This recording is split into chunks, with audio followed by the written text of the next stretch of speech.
everyone, and welcome to this week's edition of Kitchen Instruments. Now, I am super excited about this week's episode because it's finally the time of the year, it's finally in season, zucchini. And I'm going to make fake apple crisp. Yes, apple crisp out of zucchini. If you don't believe me, I'll make a believer out of you, starting right now. Okay, so let's take a minute to talk fake apple crisp. Now, a question you might have is, how are you going to make zucchini taste like apples? And let's explore it like this. Okay, so I'm going to attack this question on two fronts. The first front is texture. Now, texture-wise, zucchini has a very similar texture to a cooked apple, almost. And two is taste. Now, taste is a little bit of a tricky one because zucchini and apple taste nothing alike. Okay, so in order to get the zucchini to taste like apples, what we have to do is we have to add enough lemon juice and enough sugar to replicate the flavor of malic acid. Now, malic acid is the acid that's found in apples. It's what gives it that signature zing. So once we get the taste right and the texture right, we're ultimately going to have something that's really indistinguishable from an apple. It's pretty sweet. Okay, so before we begin, don't be afraid to hit that like button and also share this video because it really does help this channel grow immensely by reaching a broader audience. Super important. And if you're a real fan of the show, smash that subscribe button because you know what? It's good. Okay, so on a side note, I cannot even tell you guys how excited I am to do this recipe. I have been waiting forever. I love this recipe. It's so good. Okay, so you ready to get your mind blown? Of course you are. Let's do this.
Okay, now I cannot wait for you guys to try this recipe at home. And trust me when I tell you, you'll barely be able to tell the difference between zucchini and apple crisp. It is crazy how close they are together.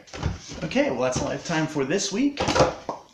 Stop by next week where I'm going to be doing a tutorial specifically for the home cooks, offering you 5 different tips on how to become a better chef.